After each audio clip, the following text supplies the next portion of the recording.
Então, Filadélfia é essa igreja, modelo padrão que eu falei para você, né?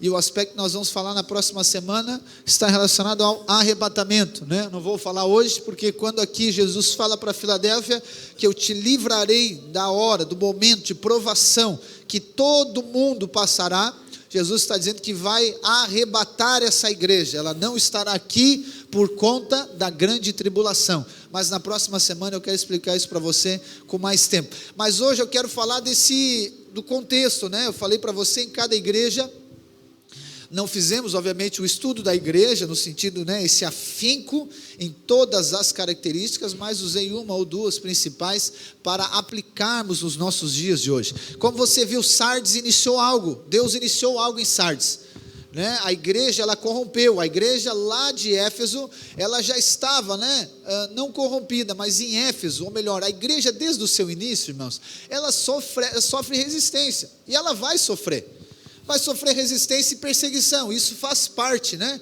Isso tá no kit, ok? Faz parte. O cristão, então, ele vai sofrer resistência e perseguição constantemente na sua vida. Então isso faz parte, né? O nosso estilo de vida, ele vem junto com isso. Só que a palavra diz que nós estamos debaixo do favor de Deus, mesmo com resistência e mesmo com perseguição, ok? Então desde Éfeso você vai ver que a igreja, né, Jesus alerta para voltar para o primeiro amor. Então mesmo naquele ambiente sempre havia a tentação para desviar o foco, para desviar do propósito de Deus. O que nós precisamos ter claro é cumprir o propósito de Deus, amém, irmãos?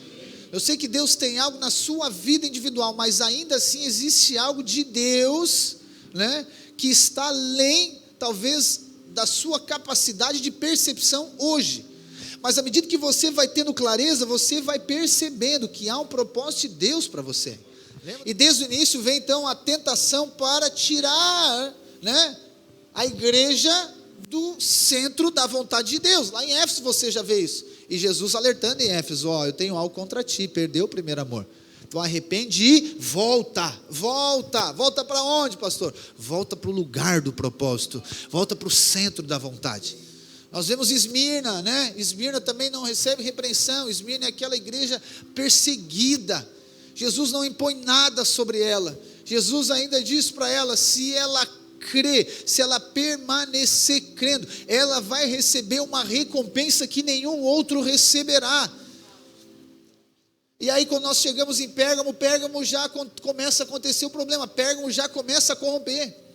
E aí historicamente eu falei para você que é onde, né, o Estado ele infiltra na igreja, é onde a cultura do mundo infiltra e mistura com a cultura do céu, que é o ambiente da igreja. E aí o resultado de Pérgamo está onde? Lá em Tiatira, aquela idolatria, a prostituição espiritual. É onde a aliança, né, com outros deuses, e a igreja está totalmente fora, a igreja está perdida. E na história, né, a igreja que começa a vender indulgências para ser salvo. Ao invés de pregar o evangelho, de trazer as palavras de vida eterna, a igreja ela vende terreno no céu, a igreja vende pedaço da cruz, a igreja vende os santos, a igreja coloca um tanto de santos, e a igreja então ela está totalmente fora, mas totalmente fora do propósito inicial. E aí então Deus inicia algo, né? Como nós falamos na última semana em Sardes, Deus levanta homens, né? Na história, Deus levanta homens em diversos lugares do mundo, e esses homens se levantam, eles são levantados por Deus com o quê? Com a revelação do evangelho. E aí Martinho Lutero, sendo o ícone dessa reforma, traz as 95 teses, né?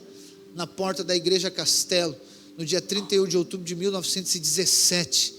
E ali algo inicia, ali algo, né? Ou seja, ali como se fosse uma explosão no mundo espiritual acontece, e aquilo causa implicações sim na igreja, causa implicações na sociedade inteira, e ali o mundo então é outro, após aquela revelação que Deus traz.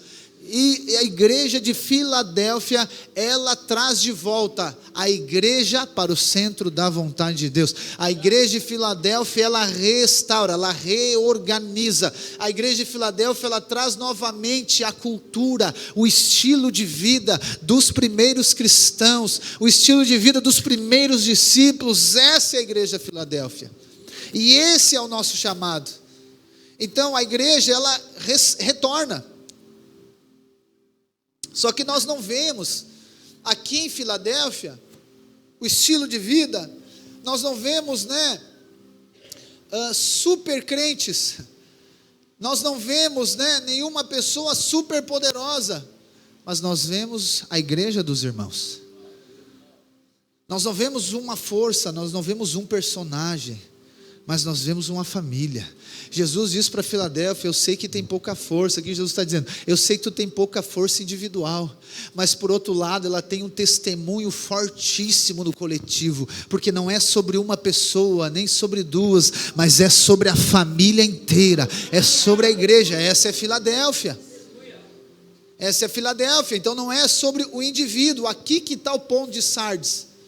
Por que Sardes não completa? Porque a revelação que Deus dá a Sardes, ela é poderosa, irmãos, a questão, principalmente das 5 solas da reforma, que é a questão da graça, é a questão da escritura, da graça, da fé, de Cristo e da glória de Deus. Só que essa revelação, ela muda, ou melhor, ela corrige o relacionamento do homem para com Deus. Ok? Então agora você tem a revelação do quê? De que você é salvo pela graça, mediante a fé. Você agora tem a revelação que não é pelo seu mérito, mas sim pela graça de Deus. Você agora tem a revelação que é sobre Cristo, não é sobre você, não é sobre qualquer outra coisa, é Cristo. Ele é o caminho, a verdade e a vida, é Ele. Só que isso implica onde? Isso implica na sua vida para com Deus individualmente. Por que Sardes não completa a obra? Por quê? Porque essa revelação não atingiu a nível coletivo. O relacionamento com os irmãos permaneceu a mesma coisa. Por que Filadélfia é a igreja excelente? Porque essa revelação da graça, ela não é somente para com Deus, agora é para com os irmãos. A revelação da fé não é somente mais para com Deus, a revelação da fé é para com os irmãos. A revelação de Cristo não é somente para, no aspecto vertical, mas agora isso implica horizontalmente na minha vida. E essa é a igreja excelente. A revelação que você tem de Deus, ela é mensurada no relacionamento com seus irmãos. O relacionamento que você tem com o Pai, ele vai ser expresso com seus irmãos. João diz isso. A palavra diz, o apóstolo João lá nas cartas, ele diz assim: aquele que diz que ama a Deus a quem não vê, e não ama o seu irmão a quem vê, João diz que ele é mentiroso. Ou seja, eu creio na graça de Deus, mas eu exerço na lei com meu irmão. Nós temos um problema aqui nós temos um problema aqui no canal, nós temos um problema aqui na fiação, nós temos um problema aqui no sinal. Ou seja, eu tenho aqui, eu creio na graça de Deus, mas eu condeno e acuso o meu irmão. Só um pouquinho, então eu posso questionar a revelação para com Deus, sim ou não? Com certeza, entende? Então eu amo a Deus, mas eu espanco a minha esposa. Só um pouquinho, tem algum problema aí, concorda comigo, sim ou não? Eu honro a Deus, mas não honro o meu marido. Tem algum problema aqui na história, sim ou não? Aqui está o ponto. Então a revelação que você recebeu daquilo, de relacionar com Deus, ele precisa ser aplicado com os irmãos. Eu sirvo a Deus, mas não sirvo meus irmãos. Nós temos um problema aqui de comunicação, que na verdade é um problema de aplicação. Por que Filadélfia é a igreja excelente? Porque ela não fala, ela vive. E preste atenção, não há relacionamento neutro. Não há. Ou a pessoa, ela impulsiona você para cumprir o propósito de Deus, ou ela afasta você de cumprir o propósito de Deus. E à medida que você vai vivendo, com o corpo, com a igreja, com a família de Deus, os seus olhos espirituais vão sendo abertos, você vai percebendo: esse aqui me afasta. E não é uma questão de afinidade, irmãos, não é uma questão de gosto, de gostar, de não gostar, não é uma questão de achar que não tem nada a ver com isso. Tem a ver com a revelação do Espírito. Jesus, ele disse: alguma coisa te leva a pecar, corta, tira fora. Jesus está dizendo: se alguma coisa te impede de cumprir o propósito de Deus, arranca fora isso, corta isso, tira isso da tua vida. Ele diz: é melhor tu entrar no céu, ele diz, faltando um olho, do que tu ser condenado, do que tu não cumprir com o propósito. Está entendendo, irmãos? Então você precisa de ter uma vida decidida. de perceber. Tem pessoas, e aí coloca coisas também, que afastam você do propósito de Deus. Irmãos, corta fora, corta aquilo, tira isso fora, porque por outro lado, existem pessoas, que elas não limitam, elas não atrapalham, elas conduzem você para cumprir o propósito de Deus. Então a lei dizia que o israelita não podia casar com pessoa que não fosse israelita, tinha que casar, isso aponta para a igreja. Então não tinha o que vai relacionar com fora, né? Tem um caso, você conhece, Juiz, já ouviu falar de Sansão? Vocês já ouviram? Esse, a palavra era, não casa com gente fora, e Sansão vai achar uma pessoa lá da Filisteia, uma filisteia para casar, dali lá, ela não era de Israel. O que aconteceu? O propósito de Deus se cumpriu na vida de Sansão? Sansão foi o único homem antes de Cristo e depois de Cristo que tinha a promessa antes de nascer. Você lê, a promessa para Sansão era antes dele nascer. A promessa é para os pais dele. Esse menino que vai nascer, ele vai libertar Israel. Esse menino que vai nascer, ele não vai poder fazer, né? Não vai poder bebida forte, cortar o cabelo, aquela vai ser nazireu, enfim, diversos pontos. Então a promessa já era antes. O propósito dele já estava definido antes, e ele nasceu para cumprir um propósito. Só que aonde foi? Ele foi relacionar com alguém que era fora, que trazia fraqueza para ele, trazia prazer para a carne dele, né? E obviamente Dalila deveria ser muito bonita, trazia prazer para a carne dele, mas afastou ele do propósito de Deus, e ele morreu sem cumprir com o propósito de Deus. E aí nós oramos e declaramos: Senhor, eu quero cumprir o teu propósito, mas o relacionamento que talvez você tenha é mais fora do que dentro. Eu sou igreja, eu sou família, ok, mas os seus relacionamentos maiores são fora do que dentro. Opa, só um pouquinho, eu preciso de alertar você. Você precisa de perceber, você precisa de ajustar isso. Pastor, quer dizer que eu não tenho que relacionar com o de fora? Não, você deve. Só que quando você entende o propósito, você entende como deve relacionar com essa pessoa. Você deve relacionar com todos, ok? Mas não todos da mesma maneira. E agora você precisa de aprender a relacionar, para nós nos tornarmos uma igreja excelente, nós precisamos aprender a nos relacionar com aqueles que têm o mesmo propósito. Jesus nos mostra com quem nós temos que relacionar, ou melhor, Jesus diz, né, quem são aqueles que cumprem o propósito, quem são a família que eu devo viver. Entende? Então quando você, preste bem atenção, abandonar a tentativa de conquistar as pessoas com base num relacionamento que não é Cristo, esqueça, viva a sua vida com Deus, viva na família de Deus, posicione na família de Deus, seja um irmão de aliança, comprometa-se, e ande de fato junto com a igreja, porque aqueles que hoje não creem, eles vão crer através do seu testemunho, porque essas pessoas geram fraqueza em você, e aí você fica tentando convencer a pessoa. Pastor, meu marido não quer ir. Ok, faz lá o que precisa de ser feito, faz a janta, o almoço, deixa prontinho, vai para a reunião e ora por ele, pronto, não fica insistindo, fica tentando, vamos lá. Não, irmãos, não faça isso. Pastor, minha esposa não quer ir. Ok, diga, amor, já estou indo, vou na reunião e volto. E ponto, você não precisa entrar em conflito, fazer terceira guerra mundial, quebrar tudo, fazer... Não, você precisa entender que Deus está chamando você para viver uma igreja excelente, você, o seu relacionamento com Deus agora para com seus irmãos. Para com seus irmãos. Então lembra que nós falamos na última semana de autonomia? É isso que é autonomia espiritual. É você não depende de terceiros para relacionar com Deus, com Cristo e com a igreja. Nosso chamado é para ser sal, e o sal ele gera sede,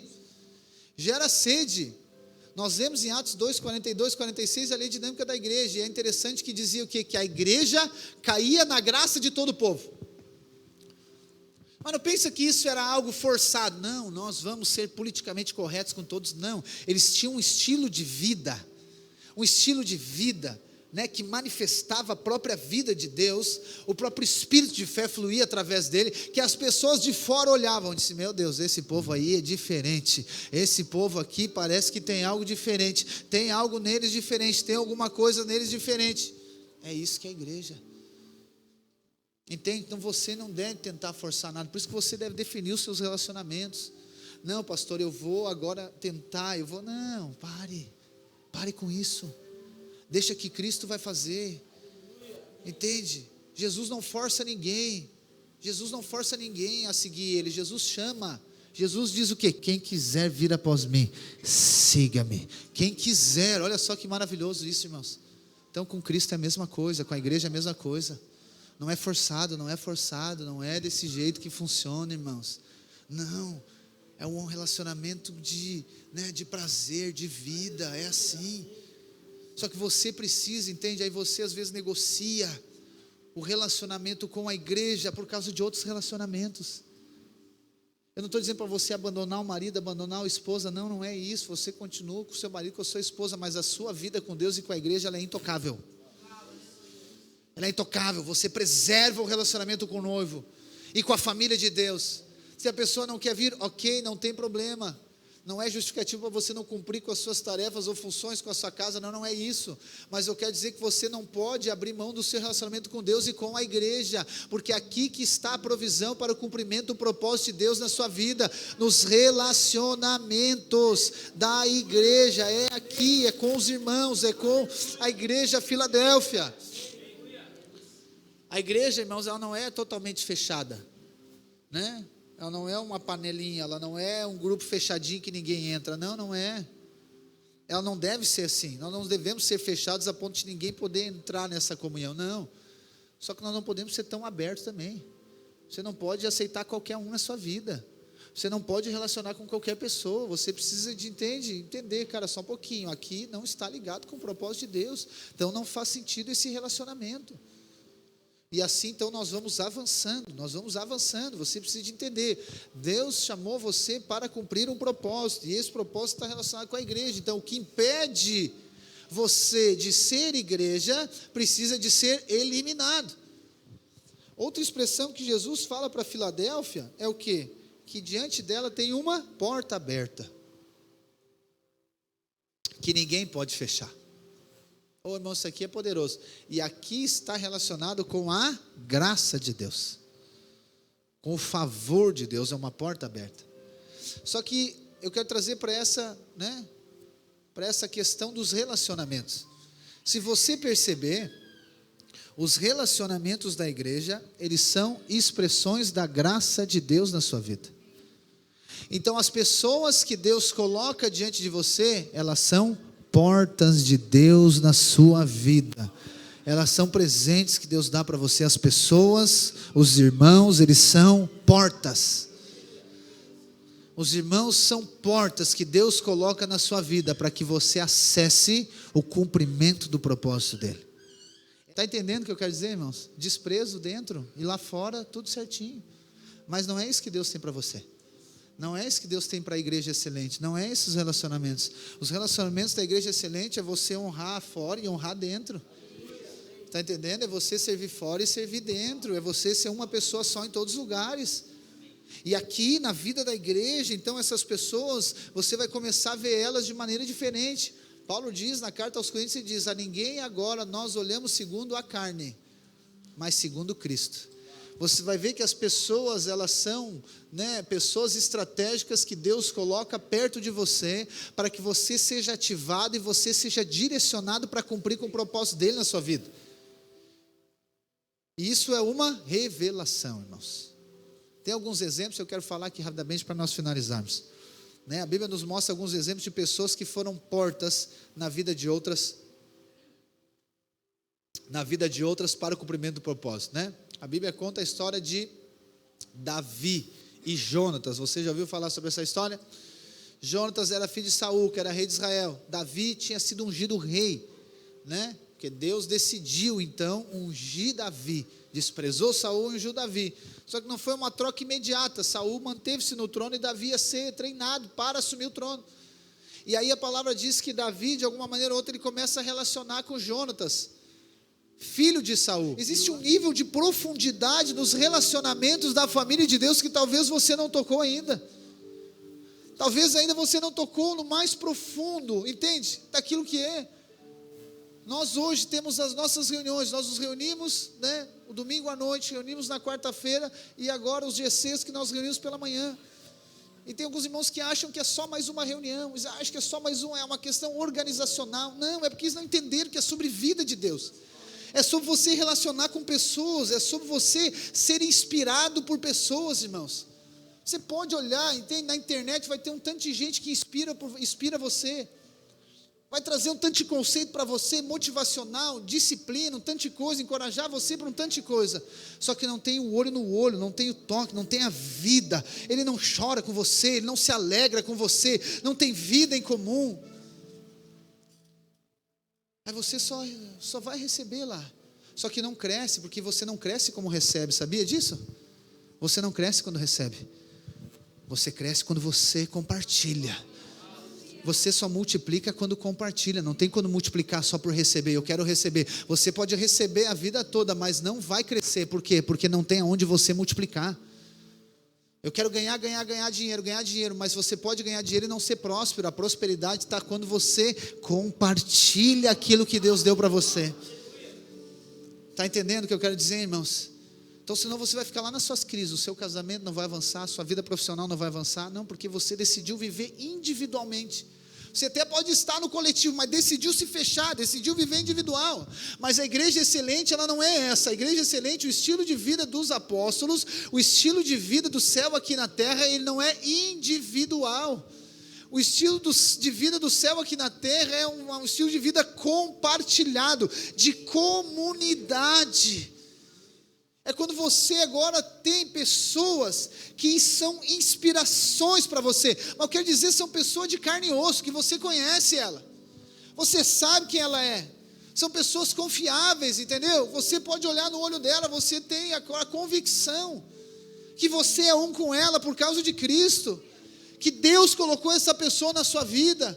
Que foi Deus que colocou ela como uma porta para a sua vida, para o seu casamento, para a sua vida profissional. Às vezes ela não entende nada da sua profissão, mas ela tem uma palavra de fé. Você precisa viver num ambiente de segurança.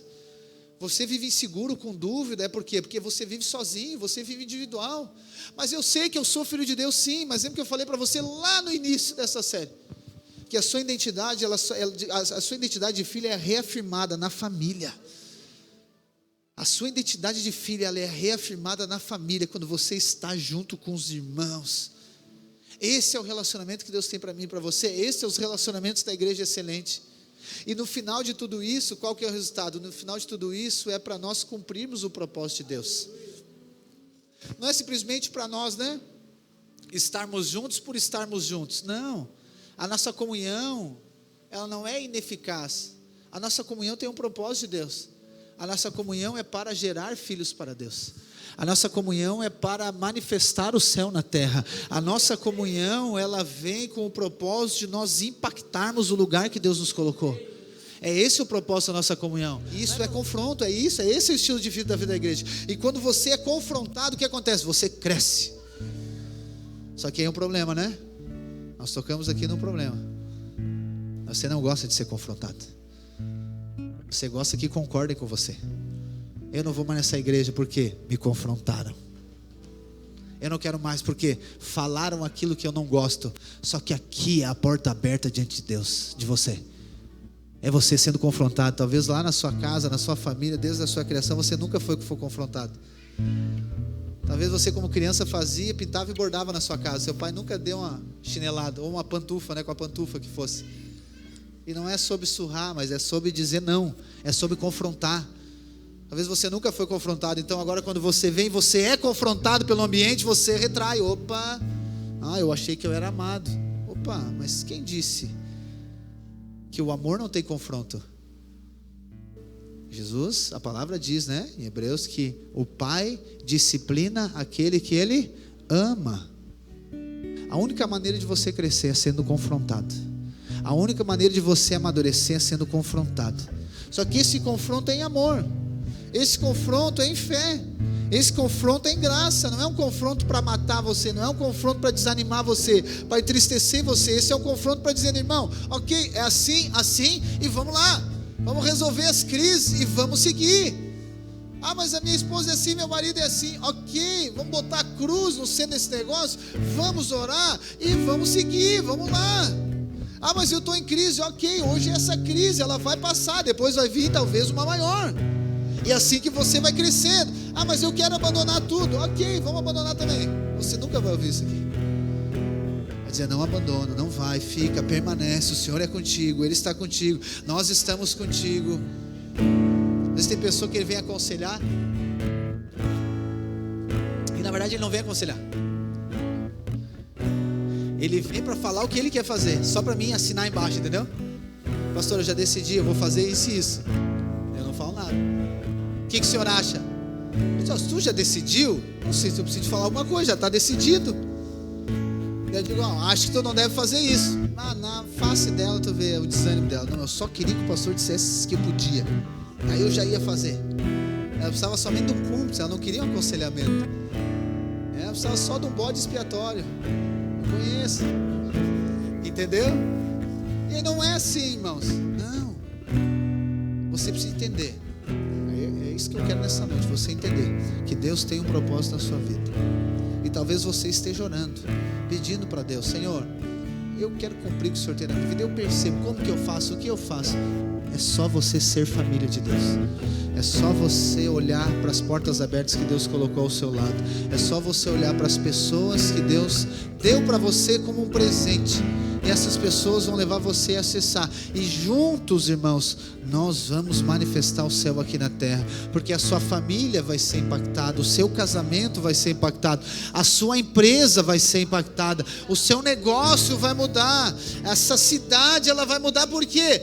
Porque existe um prefeito crente? Não, é porque a igreja, os irmãos que não são agora, aos olhos dos homens fortes, mas eles são fracos nesse sentido, mas eles têm um testemunho, eles têm uma realidade em Deus que manifesta o céu aqui na terra. E aí nós vamos se influenciando, impactando o lugar onde Deus nos colocou. Então Deus quer que você seja um filho, viva como filho, mas que você agora também gere filhos para Deus, para que você seja um discípulo, mas para que você forme discípulos também. Talvez você esteja preocupado com você, mas eu quero dizer, existe algo que Deus quer fazer através de você. Essa é a Filadélfia, essa é a igreja excelente, é essa igreja que manifesta o céu na terra, e esse é o nosso chamado, e esse é o nosso coração, e é isso que nós cremos que Deus vai fazer na nossa vida.